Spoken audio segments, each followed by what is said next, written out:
Has anyone ever been intoxicated? I mean, and when you hear intoxication, it's like some of the first words you think of. Just shout them out. Casamigos. Penny. Drunk. So mostly alcohol when you hear intoxicated. What if I told you it's just one of the many substances you can get intoxicated on? I'm going to talk about how we should reform the United States drug control policy based on its discriminatory values. So a little bit about me before we begin. I'm a supply chain management and logistics student. I'm working on getting my green belt in Lean Six Sigma.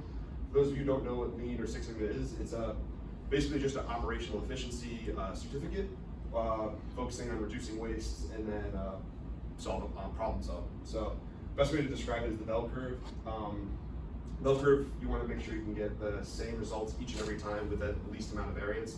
Applying that to any operation, and you just have a more fluid operation. So, my experience directing in the drug control, I've had 2 interviews.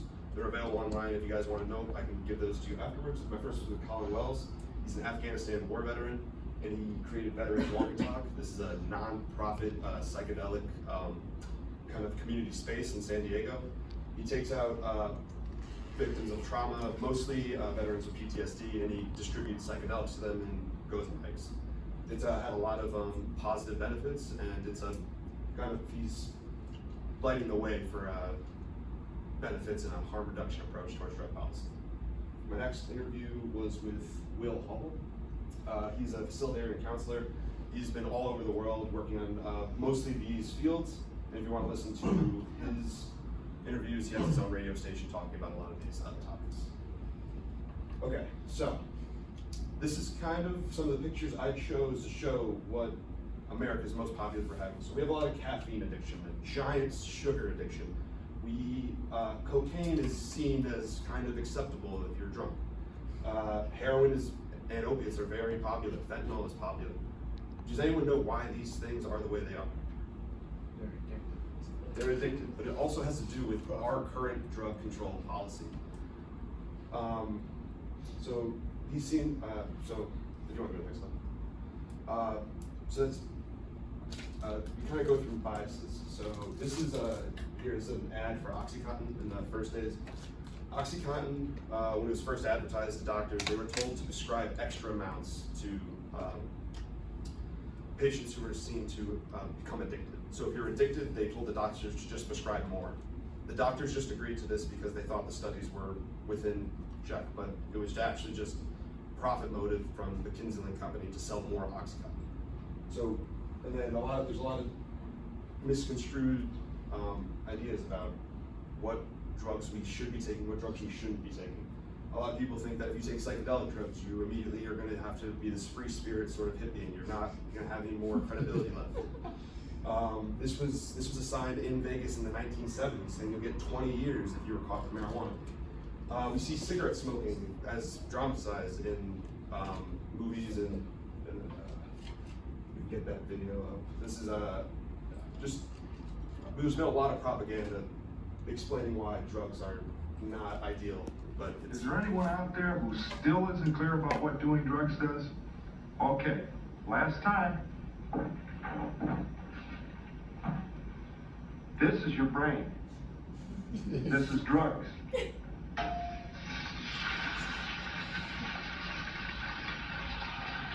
This is your brain on drugs. Any questions? It's very ambiguous. Because we use the term drugs for almost all spectrums of what drugs actually mean.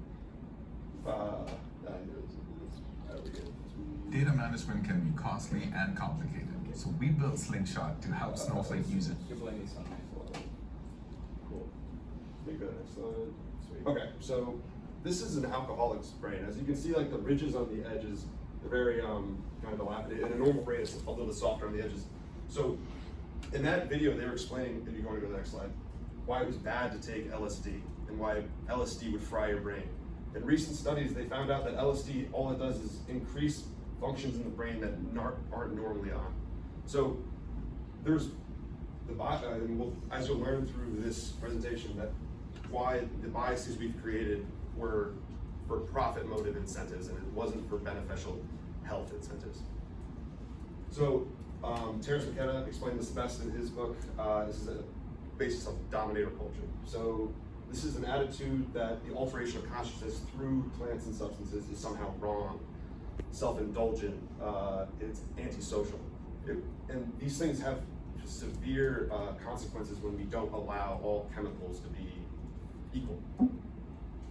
So starting in 1914, Woodrow Wilson signed the Harrison, I forgot the word in between, but it was an act that basically set the precursor for the Federal Bureau of Narcotics, and then would turn it to the DEA.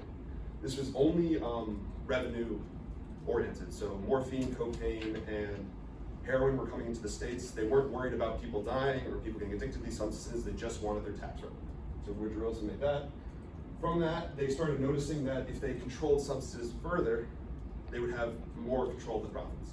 So this was the 1930 was the establishment of the Federal Bureau of Narcotics, and with this in state, they were hiring lots of bootleggers and criminals because you couldn't have people who didn't understand the drug culture without actually, they couldn't get stuff done with people who didn't understand the criminal aspect of drugs. Okay, so this is kind of just like, so 1914, we had morphines coming in. If you guys didn't know, Coca-Cola, they were running the cocaine restrictions.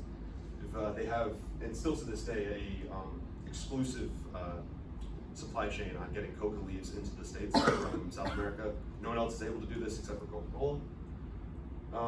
Then fast forward to the, if you want to go back one slide, after the 1930s, there was we tried to have a prohibition on beer, but since so many people enjoyed alcohol, that wasn't able to be done. But other substances that are less known about, like marijuana, heroin, these were all kept on high prohibition.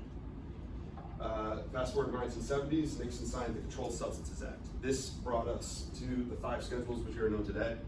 Lowest being 5, which is for low abuse, and the highest being Schedule 1 for high abuse. Marijuana is among high abuse, and we'll get to, and a year after the Controlled Substances Act, the DEA, the Federal Bureau of Narcotics switched to the DEA. The Federal Bureau of Narcotics was being reviewed for corruption. Nixon came in, revised it to the DEA. All right, and then this was a few years after John Ehrlichman, who was assistant to the president, admitted to why they made the Controlled Substances Act. There was a giant support to end the war in Vietnam. Nixon did not want that to happen. The whole administration did not want that to happen. So they wanted to somehow post blame on the communities that were supporting that benefit the most. So they wanted to associate hippies with marijuana and the black community with heroin. And then by doing that and having the Controlled Substances Act in place, they could criminalize both heavily. So they knew they were lying, and they admitted to it in a magazine, and still we have the same scheduling to this day. Fast forward to 81 through 89, Reagan continued the Nixon administration's goals with the Drug Abuse Act, and then Nancy Reagan with her own campaigns for the Just Say No campaign. These brought direct funding to the DARE program, which in a 2004 study in the National Library of Medicine proved it as completely ineffective. And that kids who went and saw the DARE program were more likely to do drugs. Jeff Sessions in 2017 said he wanted to invest more money into drugs, and also while the DARE program was, there was $250 million annually invested into this ineffective program. From 70s to throughout Cold War, the main reason they wanted to keep some of the higher scheduled, or why they viewed them as higher scheduled psychedelic drugs illegal, because they wanted to see what the benefits could be in a wartime scenario. So I don't know if anyone's heard about MK Ultra.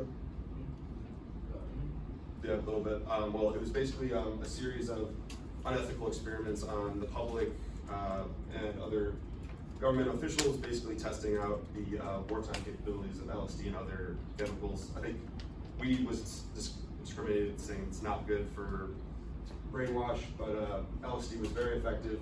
Mescaline's very unpredictable, and so this was kind of the main reason why they didn't want the public to know about these substances. So as you can see from this is the federal and state prison populations. The Controlled Substances Act happened here.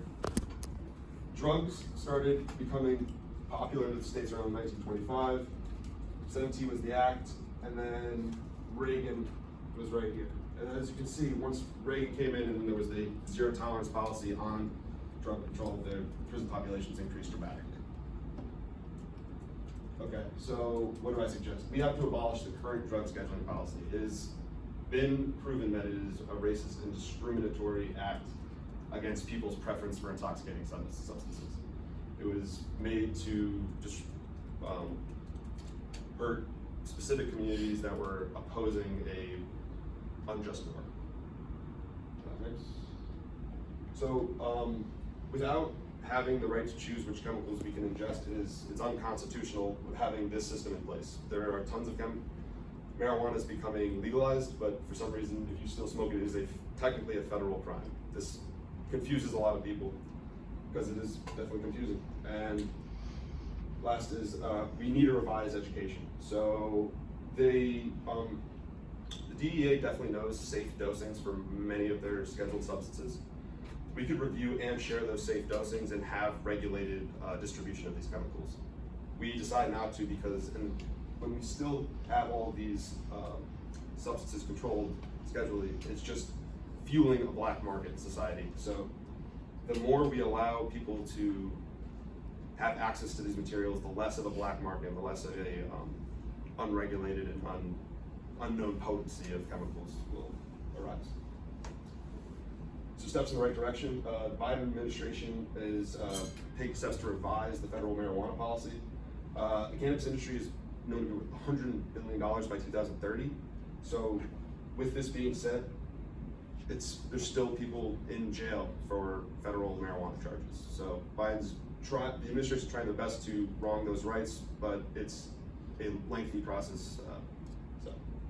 But it is a revolving door. So the DEA most recently just placed DOI and DOC in Schedule 1. These are two amphetamines that have little research on them, but they were synthesized by Alexander Shulgin in the 70s, I believe. And then there's just not a lot of people have synthesized it, so it's been kind of a designer drug. But just placing it in Schedule 1 makes everyone think it's the worst kind. It's kind of almost poisonous. So, and then so as I finish up, the DEA has admitted that anyone, all the manufacturer, medical society, pharmacy, or even an individual citizen can go in and change these laws. But for right now, if we remain having this system, it will just remain being a discriminatory process. Thank you.